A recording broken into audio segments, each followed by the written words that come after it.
Você diz que quer ser você mesmo, autêntico, único. Mas cada gesto seu já foi feito 1000 vezes. Cada opinião sua já circula em memes, timelines e fóruns. Kierkegaard chamaria isso de desespero. Bauman chamaria de ilusão líquida. Para Kierkegaard, o eu é uma tarefa, não um dado. Você não nasce sendo, você se torna.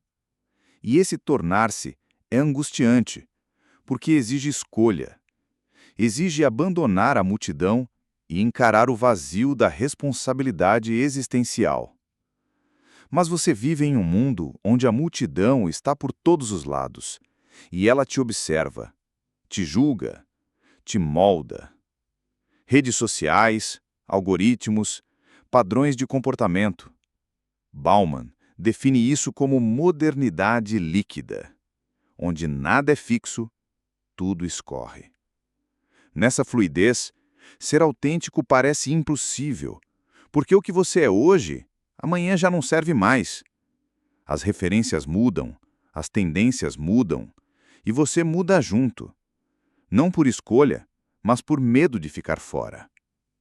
Kierkegaard chamava isso de nivelamento, quando todos se tornam tão parecidos que ninguém mais sabe quem é. E essa uniformidade não cria pertencimento, cria angústia, porque mesmo cercada de pessoas, você continua se sentindo só. Bauman concordaria. Ele dizia que pertencimento virou performance. Você pertence enquanto entrega ao que esperam, enquanto agrada, enquanto não confronta.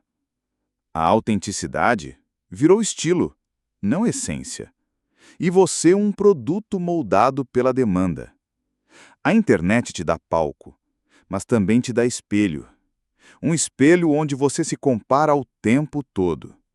E cada vez que tenta ser autêntico, se pergunta se está sendo do jeito certo. A autenticidade vira outro padrão para cumprir. Kierkegaard diria que isso é desespero estético. Viver para parecer, para encantar, para evitar o tédio e o silêncio. Mas o tédio é onde o eu começa a se formar. E o silêncio é onde a verdade sussurra. Bauman via a mesma lógica nos relacionamentos. São rápidos, descartáveis, performáticos. Você ama com medo, com filtro, com contratos não ditos, porque tudo é frágil. E se você mostrar quem é de verdade, talvez seja demais, ou de menos. Então você finge, você performa, você se adapta, mas por dentro uma inquietação cresce. E Kierkegaard nomeou essa inquietação angústia. O sentimento de saber que poderia ser algo mais, mas ainda não é. Essa angústia é o sinal da possibilidade, o grito da liberdade.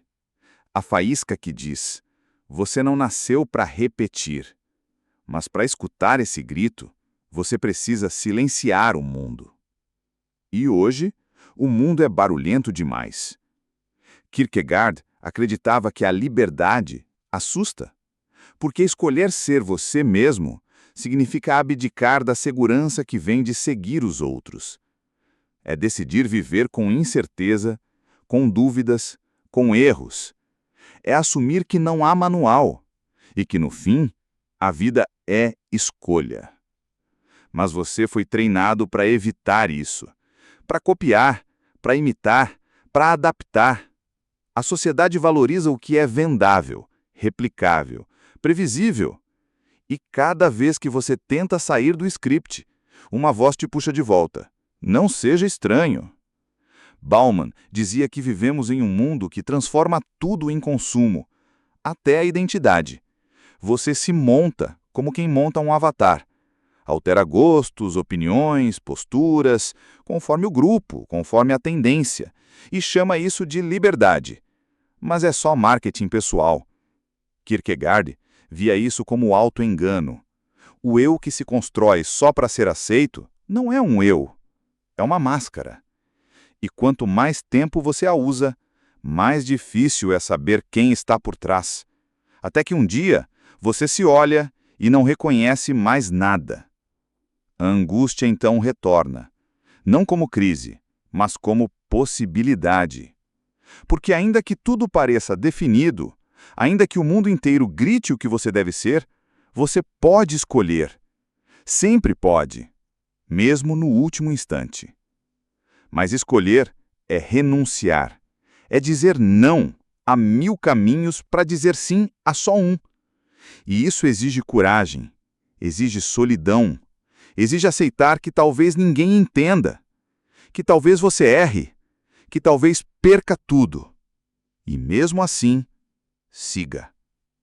Bauman sabia que isso era raro, porque vivemos uma cultura da reversibilidade. Nada é para sempre, nada exige compromisso. Você muda de ideia, de estética, de profissão, com um clique. Mas o eu não nasce na mudança constante, nasce na permanência da escolha. Ser autêntico, então, não é gritar, eu sou diferente. É sussurrar, dia após dia, a mesma decisão. Eu serei quem preciso ser, mesmo que ninguém aprove. Isso não dá curtidas, não gera aprovação, mas gera integridade. E isso não tem preço. Kierkegaard falava do salto de fé, um momento em que você escolhe ser, sem garantias. Você salta para o abismo da própria singularidade, sem rede de proteção, sem certeza de que o mundo vai te acompanhar. Mas é nesse salto que nasce o eu real. Bauman, por sua vez, via a fragilidade disso tudo, porque mesmo os que tentam ser autênticos ainda vivem em um mar de fluxos. A solidez do eu precisa ser construída contra a corrente, não com ela. E isso dói. Dói porque você vai perder vínculos, vai parecer incoerente, vai ser chamado de estranho, de arrogante, de difícil. Mas a alternativa é pior: ser aceito por aquilo que você não é, e passar a vida tentando agradar uma plateia que nunca aplaude de verdade. Em uma era líquida, onde tudo muda, a única âncora possível é a consciência. Saber quem você quer ser. E mesmo que mude com o tempo, que mude por dentro, não por medo. Que evolua, mas a partir de um centro, de um eixo, de um silêncio que te habita. Kierkegaard chamava isso de ser diante de Deus. Não o Deus das igrejas, mas o Deus da interioridade. Aquele que observa seu coração nu. Aquele que sabe se você está vivendo por coragem ou só para ser aplaudido. Bauman diria que o desafio é resistir à dissolução. Continuar sendo, mesmo quando tudo ao redor se desfaz. E isso não se aprende com fórmulas. Se aprende no embate diário com o espelho, com o outro, com o medo, com o desejo de pertencer e o medo de desaparecer. Porque ser singular é também aceitar o risco de não ser compreendido, de ser confundido, de ser rejeitado. E isso dói mais do que fingir. Mas só nessa dor é que a liberdade começa a nascer. Você quer ser autêntico? Então pare de buscar aprovação. Pare de medir sua identidade pelos olhos dos outros. Você não é reflexo, é fonte. Mas só vai se lembrar disso quando parar de pedir permissão para ser. Kierkegaard nos lembra: o desespero não é fracasso, é chance. Chance de sair da repetição e entrar na criação. Chance de assumir a própria existência como obra aberta, inacabada, mas profundamente sua.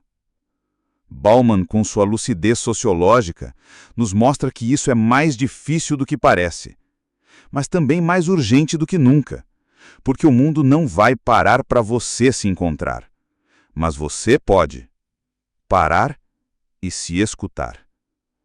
E talvez nesse silêncio você descubra que já não precisa ser igual a ninguém.